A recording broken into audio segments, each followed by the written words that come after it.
오늘은 맥주 감사절입니다. 원래 이 구약에 이 맥주절은 감사라는 말이 거기에 포함되어 있지 않는 겁니다. 지금 현재 우리가 그 구약의 맥주절이 결국은 감사 제사였구나 그렇게 알고 맥주 감사절로 이렇게 지키게 됩니다. 이 보리를 추수하고 가장 먼저 거두어 드리는 그 보리단을 성전에 갖고 가서 하나님께 드리는 것이 맥주 감사 절기의 제사입니다. 맥주절이라는 것은 날짜가 정확하게 정해져 있는 날이에요. 그냥 아무 날에나 밭에 보리가 익었다고 베가지고 성전에 가서 제사 드리는 것이 아니라 정해진 날에 그렇게 제사를 드렸습니다. 언제냐 하면 6월절을 기점으로 해서 50일째 되는 그 날에 이렇게 맥주절을 지켜야 했습니다. 이 6월절은 여러분이 좀 알아야 되는데요. 이스라엘 백성들이 애굽의 노예로 살았잖아요. 근데 하나님이 모세를 보내어가지고 그들을 전부 다 가나안 땅으로 이주를 시키는데 바로 왕이 그거를 허락해 주지를 않습니다. 왜? 그 엄청난 인력이 애굽에서 빠져나가니까 이 국가의 그 힘이 손실을 입기 때문에 이 바로 왕은 애굽을 다스리던 왕으로서는 도저히 60만 명이 넘는 그 사람들을 내어 보내줄 수가 없습니다. 그 고대에는 결국 사람이요 국력이었거든요. 노동력이 그 빠져나간다는 것은 나라가 이 휘청할 수밖에 없는 그런 어려운 문제가 있기 때문에 그거를 받아들이질 않았지요, 바로 왕이. 그래서 하나님께서 10가지의 재앙을 내리면서 결국 바로 왕이 손을 들게 만들고 전쟁을 치르지 않고 이스라엘 백성을 해방시키는 그런 내용이 바로 출애굽 사건 속에 있습니다. 근데 마지막 10번째 결정적으로 바로 왕이 손을 들게 된 이유는 뭐냐 하면 애굽에 있는 모든 가정의 장자들이 죽게 되는 이 엄청난 슬픔과 고통입니다. 하나님 말씀 잘 들어야 돼요. 쉽게 말하실 때, 처음에 말하실 때 그거를 듣고 순종을 해야 되는데 끝까지 바로 왕은 버티다가 결국은 자기의 첫 번째 아들을 6월절에 죽게 되는 겁니다. 이 6월절이라는 말의 의미는 넘어간다라고, 영어로는 패스 오버, 그러니까 넘어간다라고, 뭐가 넘어갔느냐 하면 죽음이 넘어간다는 뜻이에요. 양을 잡아가지고 그 양 잡을 때 나오는 피를 집에 이렇게 인방에다가 다 문설주에다가 다 바르는 겁니다. 이 붉은 양의 피를 문에다가 발라두는 것은 사람은 문으로 출입을 하잖아요. 그런데 이 죽음의 기운이 그 가정에 들어오려고 할 때 양의 피가 묻어 있는 것을 보고는 못 들어온다, 이런 의미가 있겠지요. 그런데 목사님 그게 말이 됩니까? 그 말 되는 거예요. 왜냐하면 성경대로 믿으면 되는 것입니다. 그래서 이스라엘 백성들의 가정에는요, 양을 잡아가지고 전부 다 문설주에다가 피를 발랐지만 애굽 사람들 가운데 혹여나 아이고 저 유대인들이 하는 걸 나도 해봐야겠다, 따라하면 돼요. 그 가정에도 죽음이 들어가지 않는데, 만약에 유대인이라 할지라도 하나님의 말씀을 시원찮게 여기고 귀담아 듣지 않고 그냥 아이고 뭐 양의 피를 바른다고 죽음이 우리 가정에 안 들어온다, 이건 말이 되느냐 이러면서 멀쩡하게 살아있는 양을 왜 잡아? 그리고 그걸 안 잡았다면 그 가정은 또 죽음이 그 가정에 들어가는데 장자, 첫 번째 태어난 아들이 다 죽는 겁니다. 다 가정마다 전부 장자가 죽는 거예요. 첫 아들이 죽어가요. 그렇게 해서 그 6월절 날 밤에 애굽의 통곡 소리가 나는 거죠. 해가 떨어지고 어두움이 깔리는 순간에 가정마다 이유도 없이 그렇게 건장하던 장남들이요, 첫째 아들들이 퍽퍽 쓰러지며 피를 토하고 그대로 심장이 마비되고 죽어버리는 것입니다. 모든 집안에 통곡의 소리가 울려 퍼질 때에 모세가 바로에게 갑니다. 당신은 지금 깨달아라. 그러니까 이 바로 왕이 장례를 치러야 하잖아요. 자기 아들이 죽었으니까 정신이 하나도 없는, 나가라 이제 더 이상 나가라 이 손 한번 나가라, 이 반응 속에 미리 하나님께서는 유대인들에게 전부 다 이 양을 잡을 때 보따리를 사라 그랬습니다. 허리에 띠를 두르고 보따리를 다 사놓고 그렇게 양의 피를 바르고 바로 나가라. 바로왕의 손 한번 흔들리는 순간에 유대인들의 아주 이 설물이 나가듯이 팍 쏟아져 나가는 것입니다. 그렇게 해서 도망을 가게 되는데 광야로 들어간 것이죠. 그 날이 바로 유월절이다. 유월절. 근데 하나님께서는요, 이미 광야에서 그 이스라엘 백성에게 유월절을 지키라고 했어요. 3대 절기, 그 유월절을 지키라. 두 번째는 맥추절을 지켜라. 이 말은 77절, 오순절이라고 말해요. 똑같은 말인데 오순절을 지켜라. 그날이 오순절 그날이 잊어버릴까 싶어서 50일째 되는 그 날을 지켜라고 오순절이라고 넣어준 겁니다. 이름을. 그래, 50일, 6월절 그날 이후로 유대인들이 해방한 그날 이후로 50일째 되는 날에 하나님께 이렇게 제사를 지내라는 겁니다. 여러분, 성경에서 말하는 50은 뭘 의미하느냐 하면 안식을 말해요. 가장 깊은 안식이 이 50년째 되는 희년이에요, 희년. 노예들은 이렇게 자유를 줘야 돼요, 노예들에게. 유대인들로 살기 위해서는 하나님 말씀을 지켜야 되는데, 부자가 있고 가난한 사람이 있잖아요. 그러면 부자들은 돈을 많이 벌고 이렇게 부자가 되더라도 자기가 가진 것을 원래 땅을 나눌 때 자기 조상들의 이 기업별로 나누어 준 것을 희년이 되면 다 50은 뭐냐면 해방, 자유, 그런 기쁨. 그러니까 이 희년을 맞이하니까 너무 기쁜 거죠. 그렇게 해서 하나님께로 다 돌리는 작업이 희년에 이루어져요. 그게 50이에요. 근데 연으로 50이 희년이고 날로 50은 6월절을 기점으로 50일째는 바로 오순절입니다. 오순절의 의미는 이렇게 감사가 있는 날이에요. 왜? 그 죽음을 맞이하지 않고 자유를 얻었으니 너무나 감사. 그 50일째 그날이 바로 오순절인데, 또 오순절의 개념이 성경에서는 성령이 임한 날입니다. 그래, 성령의 개념이 있는 거예요. 그날이 언제냐? 오늘 맥추절이에요. 이 맥추절은 보리 농사 때문에 만들어진 것이 아니라 6월절로 인하여 50일째 되는 그날인데, 그때에 드려져야 될 제물이 보리밖에 없고 보리를 거두게 되는 그때 가장 먼저 익은 첫 수확인 보리를 하나님께 드리는 것이 바로 이 오순절의 의미고 맥추절의 의미가 되는 것입니다.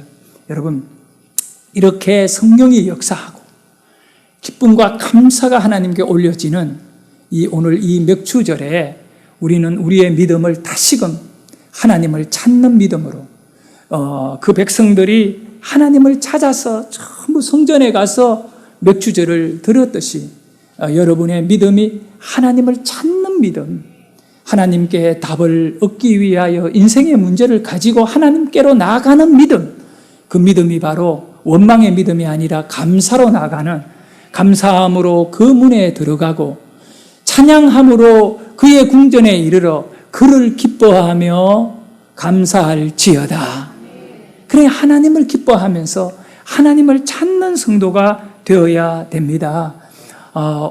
이 맥추절의 영성은요, 다른 것이 아니라 기쁨의 영성입니다. 여러분의 심령 안에 잃어버린 기쁨 있잖아요. 믿음 속에 기뻐해야 됨에도 기뻐하지 않는다는 것은 성령이 여러분 안에 심령을 장악 못했다는 것입니다. 다시 이 오순절에, 맥추절에 주의 성령이 여러분에게 임하기를 간절히 사모할 수 있기를 원합니다. 우리 장로교는 그 뿌리가 뭐냐 하면 청교도 영성입니다. 여러분, 청교도의 영성으로 우리의 이 영적인 신앙을 기초를 놓아야 되는 것입니다. 결국은 이 청교도 영성의 열매를 맛본 것이 바로 미국이죠. 신대륙을 발견한 청교도들의 그 신앙과 삶이 국가까지도 세우게 되는 이 엄청난 결과를 가져왔는데, 오늘 우리의 믿음의 정체, 그리고 믿음의 기초, 믿음의 그 토석이 되는 그것이 뭐냐 하면 청교도의 영성이다. 이 청교도 운동이 일어나게 되는 가장 중요한 이유는 이 영국에서 출발했는데 영국 국교회에 대한 이 대항이었던 것이에요. 이제 프랑스에서는 존 칼빈을 중심으로 종교개혁이 이루어졌고 독일에서는 마르틴 루터라고 하는 루터를 중심으로 해서 종교개혁이 이루어졌습니다. 그런데 영국에서는 어떤 일이 일어났느냐 하면 영국의 왕이 종교개혁을 해버린 것입니다. 믿음으로 개혁한 것이 아니라 권력으로 종교를 개혁해버린 게 그게 뭐냐 하면 성공회입니다. 성공회. 이 영국 성공회가 한국에도 들어와서 이렇게 서울이라든가 이 도시들에게 성공회라고 하는 교회가 있어요. 여러분 이 성공회는 목회자를 목사라고 부르지 않고 신부라고 부릅니다. 성공회 목사는 신앙은 이 개신교예요.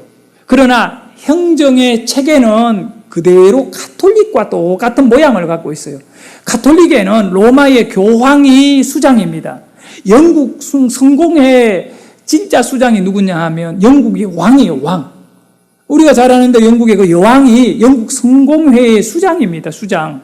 그리고 이 성공회는 성공해서 성공회가 아니라 이 성자가 세인트, 거룩한 성자를 써요. 그래, 거룩한 공회다. 이름은 정말 멋있지요. 그런데 사실은 거기에는 왕의 절대 권력이 거기에 존재하는 거기 때문에 온전한 교회가 될 수가 없어요. 개신교로서의 모양은 가졌지만 그 돌아가는 형태는, 정치적 형태는 왕의 통치이기 때문에 교황의 통치나 다를 바가 없는 거예요.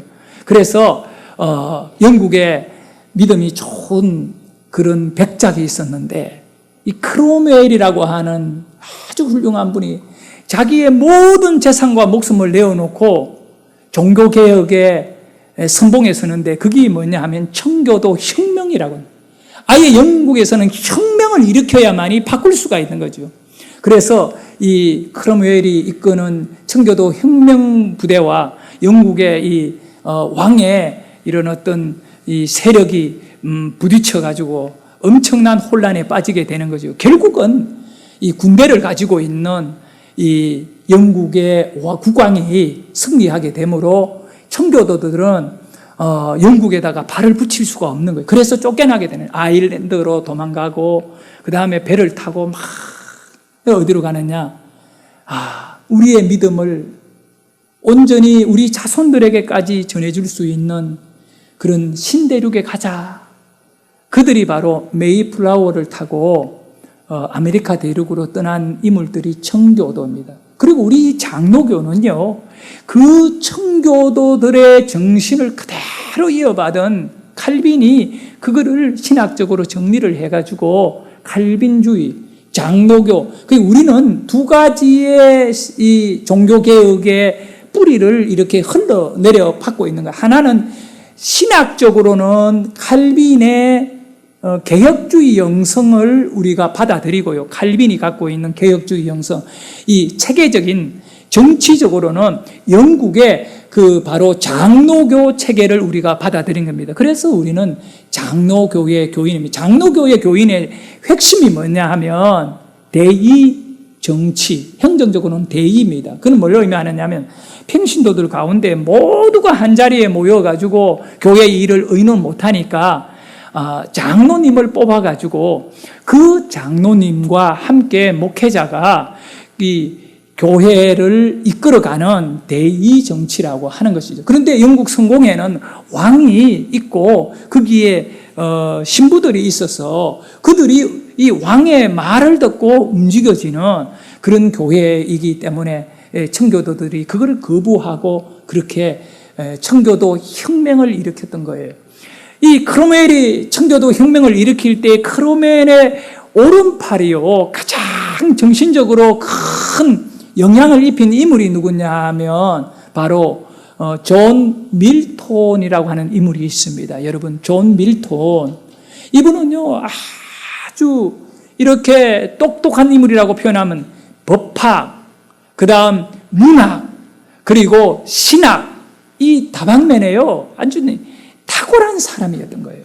그래서 연선물 같은 거 있잖아요. 그런 거 뭐 이렇게 할 때 그걸 작성을 잘 해서 사람들의 마음을 다 이렇게 변화시키고 이런데, 이 크로멜 옆에서 이 밀톤이 얼마나 일을 잘하는지 모릅니다. 이 밀톤이 나이 43세가 딱 됐을 때 갑자기 눈이 침침해지면서 흐려지기 시작해서 잘 안 보이기 시작하는 거예요. 여러분 40대 초에 있는 우리 집사님들 한번 생각해요. 그 나이에 눈이 침침해. 지금은 뭐 안과 의술이 발달해가 병원에 가면 원인을 빨리 찾고 이 치료를 하면 되겠지만, 그 상황에 그때는 그게 어려웠잖아요. 그래서 결국은 1년이 지난 다음에 그의 나이 44세에 완전히 실명을 하고 마는 겁니다. 여러분 이거 한번 생각해 보세요. 그렇게 활발한 활동을 하고 너무너무 중요한 일, 청교도 혁명의 최선봉에 서 있는 크롬웰의 비서였거든요. 비서였는데 갑자기 앞이 안 보이고 이렇게 눈을 잃어버려가 어디 다니지도 못하고 집안에 딱 박혀가지고 그 충격을 어떻게 감당할 겁니까? 결국 이 청교도 혁명 쪽에서는 엄청난 손실을 입고 마는, 정말 위대한 일꾼 한 명이 주저앉게 되는 겁니다. 그 정도 되면 아마 하나님 정말 해야 할 일이 많은데 어떻게 내게 이렇게 할 수 있습니까?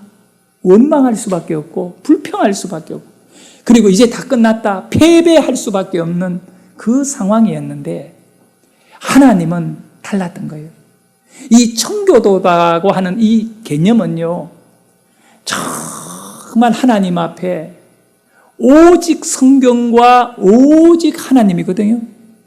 그렇게 외치고 그렇게 권력을 내려놓고 자아를 내려놓고 하나님의 뜻을 구하는 삶을 사는 영성이 청교도 영성인데, 실제적으로 이 밀톤의 삶의 고난이 왔을 때 밀톤은 어떻게 행동했을까? 그는 그대로 청교도로 그 문제를 받아들인 것입니다. 정말 그의 책들을 읽어보면요, 원망하지 않았던 거예요. 그리고는 그는 조용히 하나님께 기도한 거예요. 하나님께 뜻을 구하면서 하나님께 길을 열어달라고 기도한 것입니다. 그가 그렇게 눈을 잃어버리고 보지 못하는 가운데 간절히 기도하면서 그는 점점 세상은 보지 못하지만 하나님의 나라에 대한 영적인 눈은 넓어지고 깊어지고 엄청나게 확장되기 시작합니다. 그리고는 창세기에 나오는 아담 하와의 타락과 하나님께서 타락한 인간들을 어떻게 구원해 가시고자 언약하셨는가를, 그거를 깊이 깨달으면서 글을 쓰기 시작하는 것입니다.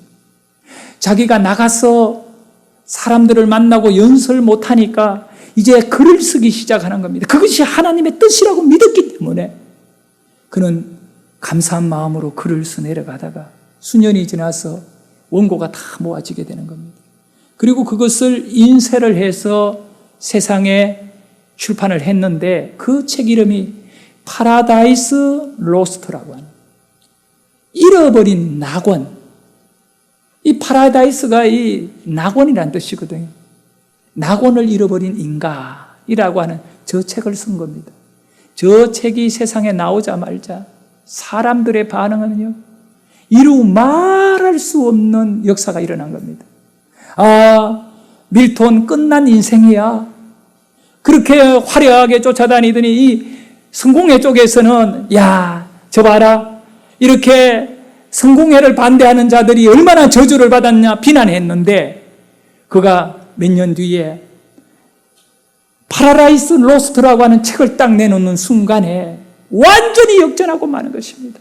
그거를 읽고요, 수많은 사람들이 청교도로 돌아오기 시작하는데, 와, 밀물같이 밀려오기 시작합니다. 그가 눈을 멀쩡하게 갖고 영설하고 사람들을 막 설득할 때에는 변화가 없던 사람들이 이 우리말로는 신락원이라고 되어 있는데, 이 신락원이라고 하는 이 책을 읽어보고 사람들이 통곡하고 눈물을 흘리며 나도 신앙을 찾아서 편안하고 안일한 삶을 다 내다버리고요, 청교도로 살겠노라고 하면서 사람들이 얼마나 운동이 일어난지 몰라요. 그리고 그는 그의 책에다가 서두에 이런 글을 소개하고 있습니다. 주님께서 내 육체적인 눈을 어둡게 하신 것은 다, 저는 이 대목이 참 가슴이 찡한 거예요. 다 그럴 만한 이유가 있었다. 내가 눈을 잃어버린 것은 그럴 이유가 있었다는 거예요. 주님께서 내 육신의 눈을 어둡게 하심으로 세상의 다른 것을 보지 않도록 하셨고, 내 육적인 눈을 영적인 눈을 더욱 밝게 하셔서 오직 주님만 바라보게 하셨다. 그래서 나는 내 육의 눈이 어두워 아무것도 볼 수 없어 오직 주님만 바라보게 되었고, 그때에 주님께서는 저 영광스럽고 휘황찬란한 천국을 내게 보여주셨다. 그것이 바로 파라다이스 로스트라고 하는 책의 내용으로 이제 기록한 것입니다. 성도 여러분, 존 밀턴은 영국의 재산이었습니다. 영국에서 오늘날 서사 문학의 거장 두 명을 딱 꼽으면 바로 셰익스피어와 밀턴입니다. 셰익스피어와 밀턴이에요. 그는 한순간에 모든 것을 잃어버리고 절망하고 좌절할 수밖에 없는 상황이지만, 한 가지를 딱 청교도 신학에 붙잡은 것이 뭡니까? 청교도 신앙. 오늘 우리 장로교 신앙의 가장 중요한 건 뭐냐? 하나님의 뜻이 무엇인가? 하나님은 뜻이 있다는 거예요. 왜 우리에게 이 코로나가 일어났느냐? 하나님의 뜻이 있다는 거예요. 하나님의 뜻을 찾아야 돼요. 왜 내게 이 고통이 있는가라고 했을 때 그냥 그 고통의 문제를 가지고 세상만 바라보고 세상을 자꾸 바라보게 되면 원망이 나오겠지만, 그러나 다 내려놓으셔야 돼요. 그리고는 하나님의 뜻을 구해야 돼요. 나의 못난 것으로 인하여 내 잘못으로 생긴 문제이든, 아니면 나는 정말 손 하나 까딱 안 했는데도 내가 어려움을 당할 수는 있어요. 환경이 있기 때문에. 환경에서 오는 여러 가지 주위의 환경으로 일어나는 문제가 있었잖아요. 그런 것으로 인하여 내게 다가온 문제가 있다 하더라도 그런 문제들로 인하여 내가 억울한 위치에 놓일 때가 있잖아요. 그럴 때에 그 문제를 세상적으로만 자꾸 풀어보려고 다가가면 안 된다는 거예요. 존 밀턴과 같이 하나님의 뜻을 구해야 돼요. 하나님의 뜻이 무엇입니까? 나는 꼼짝 안 하고 가만히 있었는데 왜 내가 오늘 이 아픔과 고통을 당해야 됩니까? 라고 하나님의 뜻을 구하게 되면 그 뜻을 구하는 가운데 풀려가고 해결되어지는 그 놀라운 역사를 경험하는 것이 바로 믿는 자들의 삶이라고 저는 믿습니다. 성도 여러분, 오늘 본문을 한번 보세요. 이 본문에 보면 23장 16절에 이렇게 말씀하고 있습니다. 네가 수고한 것에, 보세요, 맥추절을 지켜라. 이는 네가 뭐한 것? 수고하여 밭에 뿌린 것에 첫 열매를 거둠이라. 이 맥추절이라는 것은 가장 중요한 이 오순절의 정신은 뭐냐면 내가 수고한 것을 거두어 가지고 하나님께 가는 것이에요. 하나님도 정확하게 네가 수고한 것을 거두어 첫 열매를 내게 갖고 와 제사를 지내라 그랬습니다. 여러분 한번 생각해 보세요. 내가 수고한 것은 내가 누릴 자격이 있는 것입니다.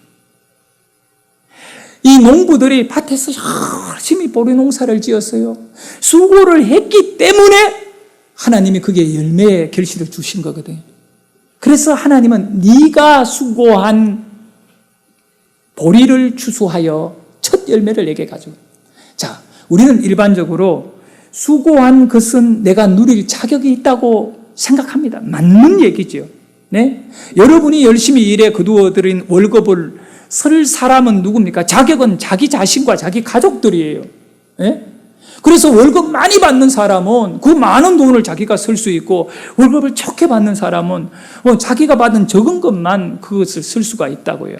그런데 네가 수고하여 거두어들인 보리의 첫 이 곡식을 내게 가지고 오라. 이 말은 내 입에 들어가야 될 이 곡식을 내가 수고했기 때문에 내가 먹어야 되고, 내 배를 위하여, 내 생활을 위하여 써야 될 그 곡식을 하나님은 그러지 말라는 것입니다. 네가 수고한 거 맞아. 네가 수고한 것이기 때문에 내게 갖고 오라는 것입니다. 왜 그럴까요? 내가 너를 복주고 싶다는 것입니다. 나의 수고를 하나님께 드릴 때에 내가 누려야 되지만 내가 누리지 않고 하나님께 내 것을 드릴 때 하나님은 그것을 복을 주시겠다는 것입니다. 이거는 대표의 원리입니다. 대표의 원리. 네가 첫 단을 내게 주면 나머지 모든 그게 연결되어 있는 두 번째, 세 번째, 네 번째 이겨가는 모든 곡식들을 먹는 자들과 그것을 누리는 자들을 내가 다 복을 줄 거니까 이 첫 번째 것을 잘라가지고 네가 수고한 건데 네가 홀딱 네 입에 털어넣지 말고 그걸 가지고 내게 나온다면 그거는 뭘 의미합니까? 그걸 갖고 하나님께 간다면 하나님의 역사, 하나님의 섭리, 하나님의 인도를 네가 인정하는 사람이 되라는 거예요. 그걸 우리의 청교도적 영성과 믿음 속에 확인하는 것입니다. 하나님이 배가 고파서 곡식 갖고 오라는 얘기하면 그거 다 불에 태워가 다 죄가 되어버리게 할 것입니다. 그러나 너의 수고를 내 제단 위에 올려놓으라는 겁니다. 할렐루야. 여러분, 하나님께 드려지는 헌금이요, 이런 것인 줄 아셔야 돼요. 분명히 나를 위하여 쓸 수 있어요. 밥 한 끼 따뜻하게 밥 한 끼 멋있게 먹을 수 있는 그 돈이지만, 그러나 그것을 하나님께 드리겠다라고 하는 그 믿음의 가치를 가지고, 그건 뭘 의미하냐? 하나님의 인도를 내가 믿으니까. 하나님의 인도를. 그런데 이 말씀을 보면, 자, 한번 16절 다시 한번 볼까요? 16절 말씀에 보면 맥주절을 지키라. 이는 네가 수고하여 밭에 뿌린 것에 어떤 열매요? 첫 열매를 들어라. 두 번째 거는 안 받겠다. 필요 없다. 그건 필요 없다는 겁니다. 하나님의 섭리를 먼저, 인도를 먼저 네가 선포해라는 것입니다. 자, 여러분 잘 아는 대로 곡식이라는 것은 밭에서요, 첫 번째 익기 시작하면 두 번째, 세 번째 계속 익어갑니다.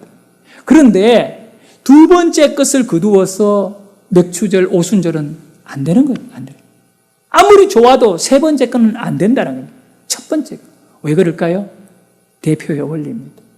오직 이 첫 열매를 통하여. 그런데 알고 보니까 6월절에 어떤 일이 일어났나요? 첫 장자를 다 죽여버리잖아요. 대표의 원리거든요. 양의 피를 바르지 않는, 예수 십자가 피를, 언약을 외면하는 사람들은 장자를 다 죽이는 것입니다.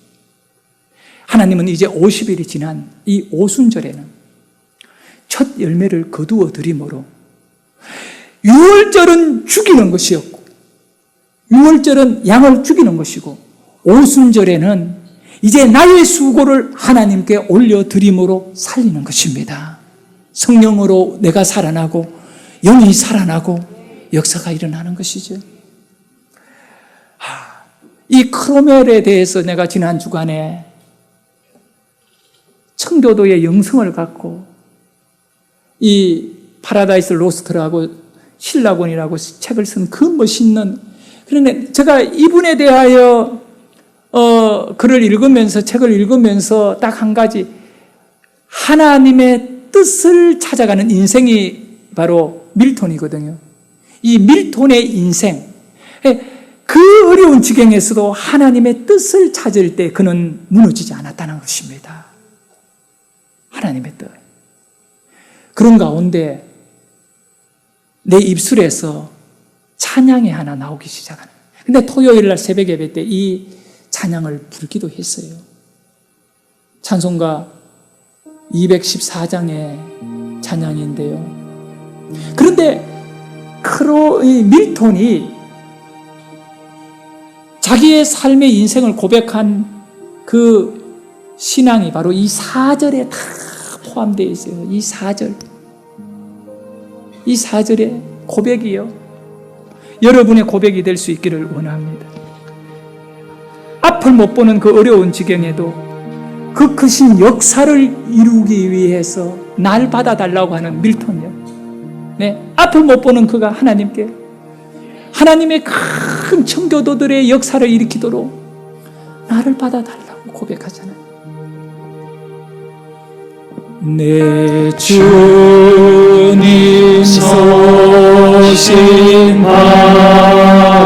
앞에 낙구로 엎드려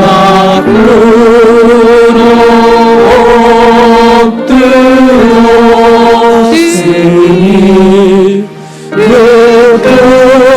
sin 역사를 위해 날 받아주소서.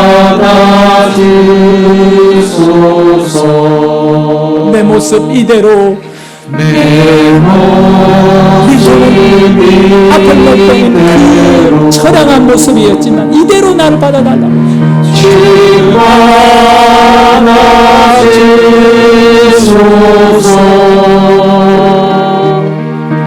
나를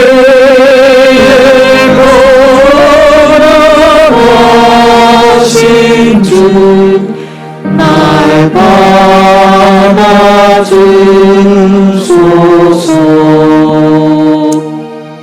1963년에 태어난 한 여자아이가 있었는데 그 출산 과정 속에 너무 머리를 많이 이렇게 압력을 가해가 뇌 손상이 크게 일어나 버립니다. 그래서 평생 한 번도 걸어보지 못하고 정말 몸은 뇌성마비 이런 것으로 인해서 정말 힘들게, 그런데 그가 예수님을 만나게 되는 것입니다. 그리고 시를 썼는데 그 유명한 나라고 하는 시를 썼어요. 나 가진 재물을 없건만, 나 가진 지식 없건만, 세 번째는 나 가진 건강 없건만, 공평하신 하나님은, 그가 고백합니다. 공평하대요, 하나님이. 어떻게 하나님이 공평하십니까? 한 번도 긋지도 못하게 했는데. 그런데 그가 고백합니다. 공평하신 하나님은.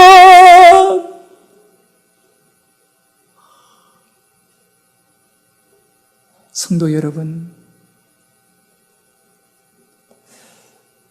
여러분은 어떻습니까? 지금 멀쩡하게 다닐 수도 있고, 들을 수도 있고, 볼 수도 있고, 말할 수도 있고. 그런데 어떻게 밀턴은 눈을 잃었는데 해도 하나님의 역사를 믿고 하나님의 승리를 믿고 그렇게 살 수 있었습니까? 손맹희 시인은 한 번도 걸어보지도 못하고 말도 제대로 못하는 가운데 있지만 그는 어떻게 하나님은 공평하다고 말할 수 있어요? 답은 하나요. 하나님의 뜻을 깨달은 인물들이에요. 여러분, 하나님의 뜻을 깨달아야 돼요. 하나님의 뜻을 깨달아야 돼요. 지난 주간에 저희 형님에게 제가 전화를 드렸어요. 항상 제가 먼저 전화하지. 몸이 아픈 형이니까. 우리 큰형님이 이제 60 중반이 넘으셨는데 이제 70 아직 조금 멀었는데요. 그 형님은 제가 어릴 때 정말 아버지 같은 분이셨어요. 우리 아버지는 술만 드시고요. 근데 우리 집의 희망은 큰형님이었어요.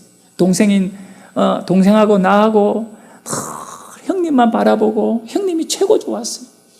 근데 그 형이 몇 년 전에 한 4년인가 3년 전에 암이 온 거야, 몸에. 근데 그걸 미리 발견 못 해가지고 몸에 암이 다 퍼져버린 거예요. 그래서 우리 황 집사님 도움을 받아 서울 삼성병원에 진료를 했잖아요.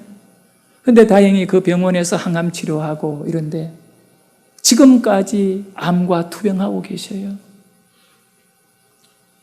형님의 건강 안부를 묻고 늘 묻는 얘기가 똑같이 몸이 좀 어때요? 많이 힘들죠? 그런데 우리 형이 하는 말이 지난 주간에도 그러니까 지난 주간에 통화를 해서 그 앞 주간에도 서울에 열차를 타고 2번이나 왔다 갔다 했대요. 근데 힘드신데 어떻게 그렇게 참 잘 그렇게 견디시냐고 물으니까 괜찮대요. 다닐 때 자기가 계속 이 이어폰을 꼽고 이 핸드폰을 통해서 간증을 듣는데요. 그러면서 저보고 막 얘기합니다. 김 목사, 그 이승미라고 있지. 그분 간증 들었는데 뭐 카나다에서 살고 그거 하나 들으면 그냥 대구에서 서울 수서역까지 탁 도착해버리는데 그거 하나 들으면 그래요? 그러니까 나보고 또 물어요. 동생, 설교를 왜 그래 많이 안 올라? 저 설교를 많이 좀 이렇게 올려라는 거예요. 나 일주일에 하나밖에 설교 안 올리잖아요. 근데 우리 형은 그것도 부족한가 봐. 그래서 내가 물어봤어요. 형님 저 설교 들어요? 다 들었어. 그리고 내 것만 듣겠어요? 수많은 설교들을. 그러니까 지금 우리 형은 학교도 제대로 못 다녔고 돈만 버는데 너무 가난하기 때문에 돈이 힘이다 이걸 알고 돈만 벌었던 형이에요. 그리고 우리 형에게는 참 저는 안타깝고 그 마음이 드는데 쓸 줄을 모릅니다. 벌 줄만 알지 어떻게 쓸 줄, 얼마나 많은 돈이 있어도 그걸 어떻게 쓰는지를 몰라. 그렇게 지금까지도 그렇게 사시는 우리 형인데 형이 이제는 그렇게 돈 버는데 쫓아다니지 아니하고 설교를 듣는 형이 되어버린 거예요. 그래서 내가 우리 형한테 이야기했습니다. 형님, 병 때문에 많이 힘들겠지만 그렇게 말씀 듣는 것이 너무 귀한 것이에요. 저는 그렇게 생각해요. 건강한 여러분보다 복이라고요. 우리가 건강할 때 그렇게 살면 얼마나 좋겠습니까? 감사해요. 뜻을 구하는 것 매우 중요한 것입니다. 제가 1, 2부, 2부 설교에는 다루지 않은 것을 하나 말씀드리고 맺겠습니다. 유해석 선교사님이라고 계십니다. 이 유해석 선교사님은 여러분 인터넷 찾으면요, 우리나라에서 이슬람 선교의 제1인자입니다. 이슬람 쪽의 선교를 연구하고 박사 논문을 받은 분인데 총신대학교에서 이분을 교수로 몇 년 전에 청빙해버린 겁니다. 그 정도로 현장 이슬람 선교에 대해 신학적 어떤 그런 정립이 된 우리나라의 교회 쪽에는 보물 같은 인물입니다. 이분이 지난 주간에 보라매 병원에 코로나로 입원해서 음압실에서 중환자실을 오가면서 목숨의 위태로움을 이렇게 느끼는 순간에 오늘 감사주의를 앞두고 글을 써서 카톡으로 보내준 걸 제가 받았습니다. 그분의 내용이 이렇습니다. 감사의 제목, 그리고는 그 앞에 나오는 긴 내용이 이렇습니다. 한국에 와서 코로나 양성 판정을 받고 앰뷸런스에 실려 보라매 병원 희망관 6층 65병동 2호실에 입원하여 일주일 동안 정신이 오락가락할 때 음압기가 돌아가는 병실에서 다시 중환자실로 이동하며 이런 과정을 겪으며 이대로 끝날 수도 있다는 생각에 그동안 살면서 감사한 내용 몇 가지를 적어봅니다. 감사를 생각하면 감사가 배가 되고 불평은 하나도 생각나지 않습니다. 언젠가 마지막 날이 올 줄 알고 죽어도 여한이 없을 만큼 매일매일 최선을 다해서 저는 살았습니다. 17살에 수면제 이 25 아들 먹고 자살을 시도했는데 살아나서 주님을 만나고 그 감격과 사랑에 덧입어 그 이후 43년을 더 살게 되어 감사합니다. 중학교 2학년밖에 다니지 못하고 금정고시로 대학 가고 박사학위까지 받고 영구의 학문성을 인정받았으니 감사합니다. 좋은 교회를 만나서 전적인 신뢰를 받으며 선교사로 사역할 수 있었고 많은 선교사들을 섬길 수 있어서 감사합니다. 좋은 아내를 만나서 자녀들 사랑으로 키워서 교육시키고 큰 아들은 사회인으로 작은 아들은 대학을 준비하게 되니 감사합니다. 몸이 아파서 힘든 지금 작은 아들과 함께 같은 병실에 입원하여 먼저 회복되어 가는 아들을 바라보니 감사합니다. 아빠의 신음소리가 들리면 침상 옆에 다가와 손을 잡아주고 마사지, 테라피를 해주는 아들이 있으니 감사합니다. 아내가 받은 유산으로 어려움을 지낼 수 있었고 선교센터 지을 수 있도록 헌금을 할 수 있었으니 감사합니다. 이 큰 병원에서 신경과 의사로 있는 처남으로 인하여 매일 나의 상황을 보고해 주니 감사합니다. 뒤늦게 총신대학교에 임용이 되어 처음으로 보험 혜택도 받고 후배들을 가르칠 수 있어서 감사합니다. 한국 사회를 위하여 꼭 써야만 했던 책을 탈고하게 하시고 만일 죽게 되면 유고작이 되게 하시니 감사합니다. 지금 생명이 다해가고 있으니 영원한 천국으로 들어갈 것을 생각하니 감사합니다. 성도 여러분, 이분이 평생을 이슬람 선교를 위하여 자기 전 재산을, 엄청난 유산을 받았음에도 불구하고 그거를 이슬람 선교를 위해서 서울에다가 센터를 짓는데 탕감해버린 사람. 이 사람이 생명의 위독을 느끼면서 내일 죽을지 오늘 죽을지 모르는 상황 속에 얼마나 원망과 불평, 아직 60대 초일 건데 그렇게 할 수 있겠지만 그가 감사를 고백하잖아요. 왜 그럴까요? 하나님의 뜻 때문에 그래요. 하나님의 뜻을 깨닫는 저와 여러분 될 수 있기를 축복합니다. 기도합시다.